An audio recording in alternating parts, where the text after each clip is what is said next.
How are you holding up under the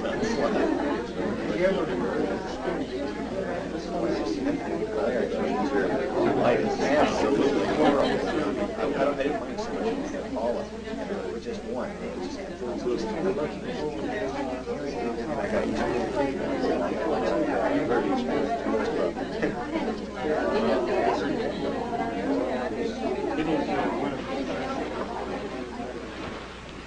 Ladies and gentlemen, it's really a pleasure to be able to welcome so many of you into my home.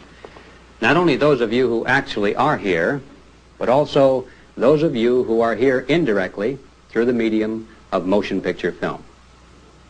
Now, as you know, the title of this presentation is The Grand Design. But I should explain at the outset that the real subject behind this title is U.S. foreign policy. Now, I realize that there are some who might think that I was trying to be funny or sarcastic with that statement, because for a long time there's been a generally accepted view that our foreign policy has been so bungled and confused that it couldn't possibly have followed any design, much less a grand one. But ladies and gentlemen, the purpose of this presentation is to show not only that there is a grand design, but that it has been the consistent, dominant force behind absolutely every major move by the United States in the foreign policy field since at least the end of World War II. This grand design has provided the motivation for all we have done in the past, and unless some basic changes are made, it will determine everything we shall do in the future. Now, regardless of one's opinion of this grand design, it's the outgrowth of a powerful and compelling argument, a profound statement of philosophy, and a deceptively attractive appeal to reason. And ladies and gentlemen, unless we are able to counter this argument and to offer a superior philosophy, we'll continue to be like putty in the hands of its advocates. So it's important, to say the least, for us to understand what the grand design is, to analyze it in order to discover its flaws, if any, and then to offer a superior alternative if we can. These three requirements, then, will constitute the general outline of the material and the ideas to be presented here. First, identification. Second, analysis. And third, solution. Now, to plunge right into the core of this challenge, what I'm going to do now is advocate the grand design just as though I really believed in it, which in all honesty, at one time I did. In fact, I'm going to teach it to you, just the way it was taught to me at the University of Michigan. Now, following the form of what we might call an extended syllogism, here is how the argument begins. 1, we are living in a new age. And of course, you can't hardly argue with that. We're always living in a new age. But nevertheless, we're reminded of that profound fact rather elaborately.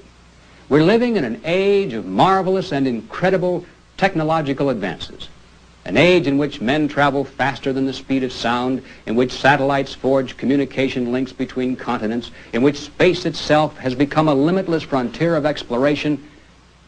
And then, at the end of the list of all these wondrous and productive scientific achievements, always we are reminded with ominous overtones that we also have something what is now called the bomb.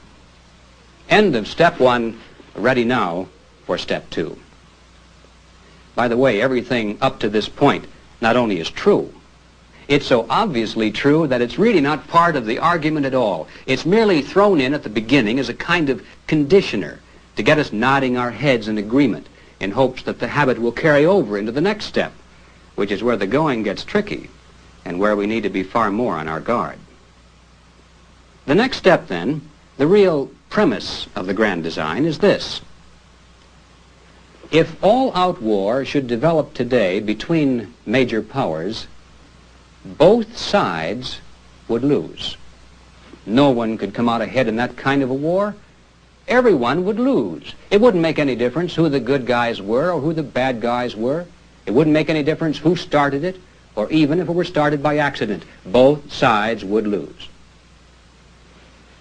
All right, now having acknowledged the existence of the bomb And having concluded that risking war is unthinkable in this modern age, we move now to step number 3, which is this.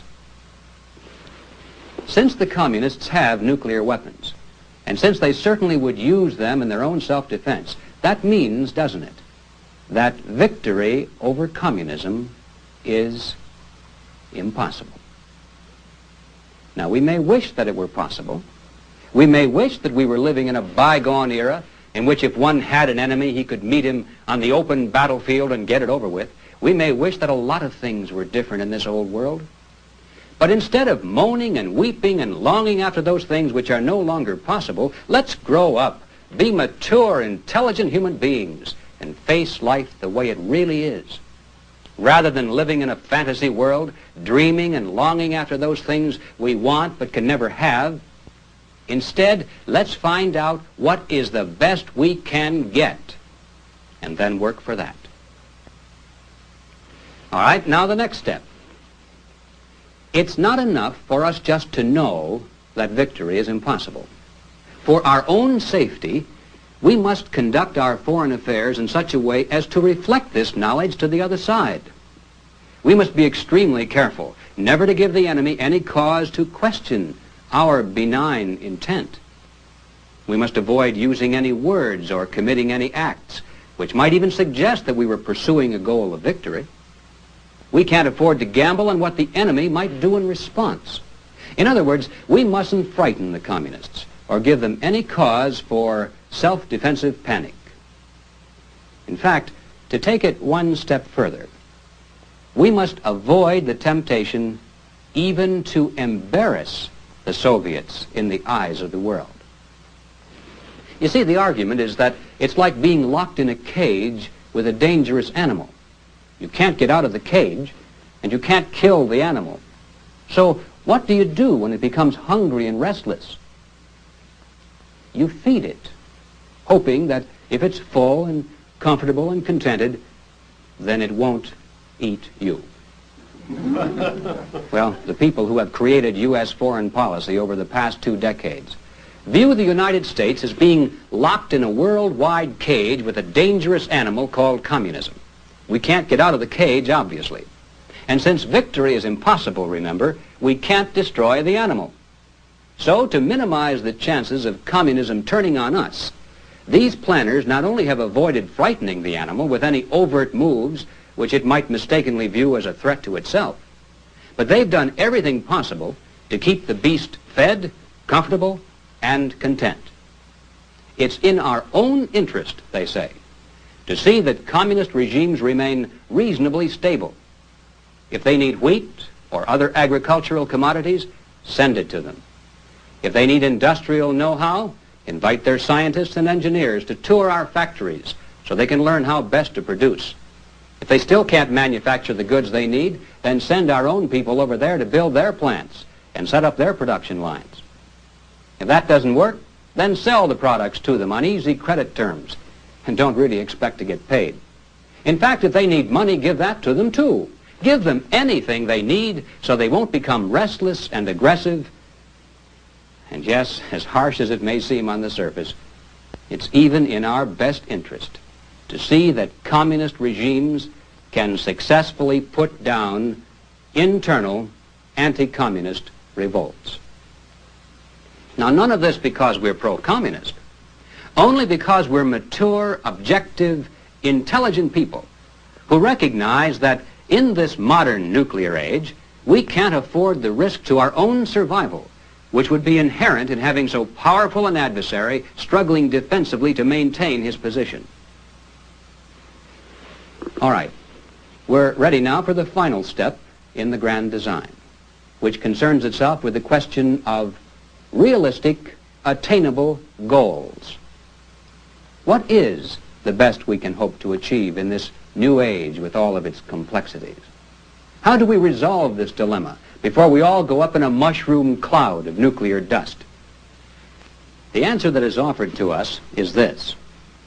We should encourage the communist world gradually to move toward us, ideologically, politically, and economically, while at the same time we must be willing to move toward them ideologically